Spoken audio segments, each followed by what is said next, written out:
Greetings. This is the last chapter of the theoretical presentations, Chapter 8, Sociological Critical Theories and Integrated Theories.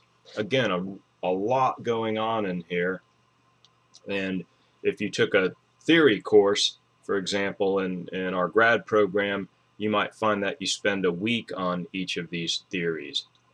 Okay, what we're going to focus on are some of the more critical criminological theories.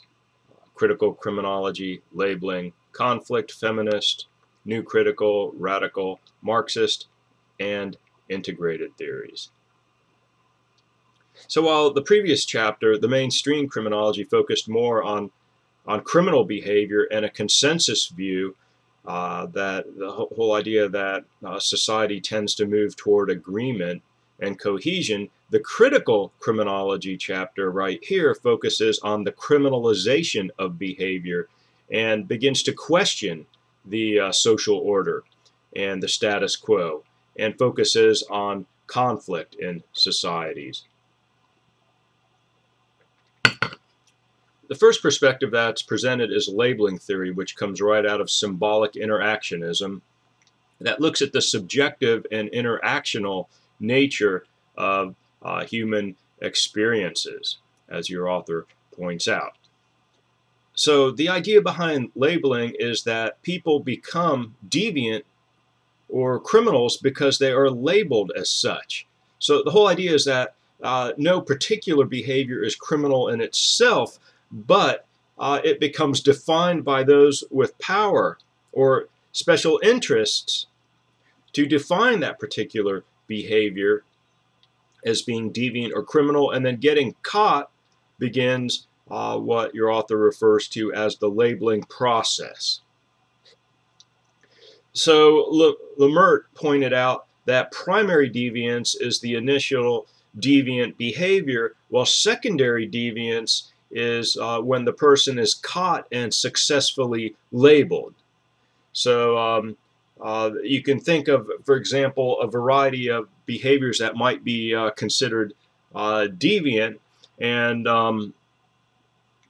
I'll give you a quick example. I'm familiar with this case. This man called up a computer, or he called up someone to fix his computer, so he says, and a woman came by late at night, and when he answered the door, a man popped out from behind the bushes and tried to tase him, and the woman tried to fight with him, and they were basically trying to break into his house and assault him to get money, but he fought him off and they ran, and he had called the police and everything.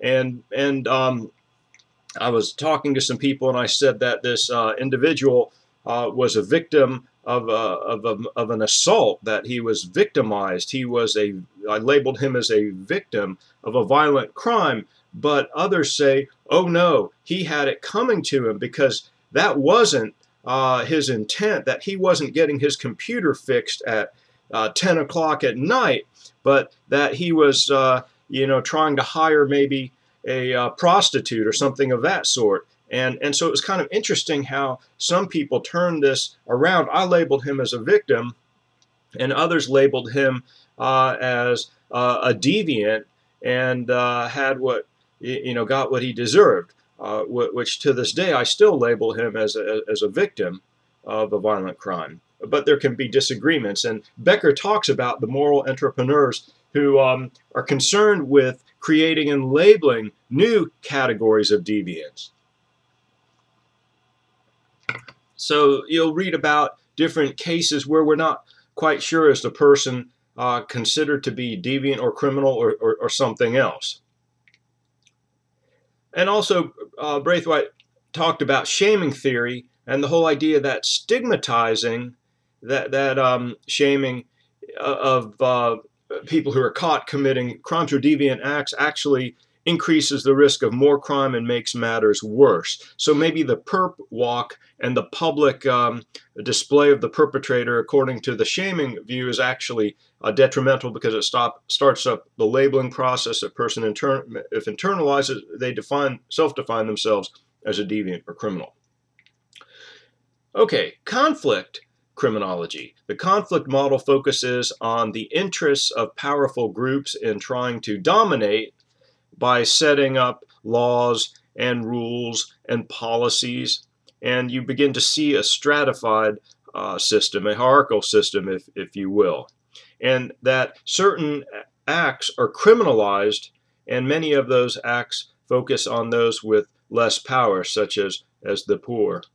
If you look at historically the crime committed, the outcomes, the results, and then the actual punishments compared to, for example, a corporate executive who poisons the water of a community versus someone on the street corner selling marijuana, you begin to see how the critical criminologists would say, well, wait, shouldn't the CEO have a much higher sentence than the drug dealer? And of course, you can take a closer look at this. Also, we have feminist criminology that analyzes the androcentric bias in our research and in our policies, which is a male-centered bias. And we have the whole idea that there's inequalities between men and women. And patriarchy, male power and domination, is viewed by the critical or radical feminists as the major problem in society. The new critical criminologists focus on left realism, which really is translating the ideas of critical criminology into actual realistic social policy that can be implemented.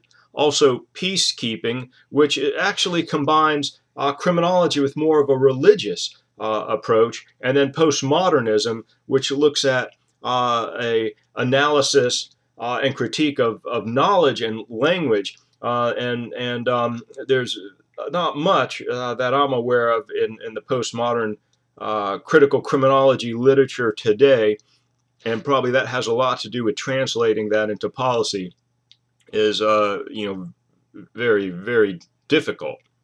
The Marxist criminologists focus more attention on the problem of capitalism and inequalities, and you can read about that. And then there's a few theories that are presented at the end of the chapter labeled integrated theories of crime, and that's really where some theorists try to integrate. For example, Eliot looked at strain, social control, and learning theory, trying to put all that together. Thornberry looked at social structure, social control, and social learning, trying to put that together.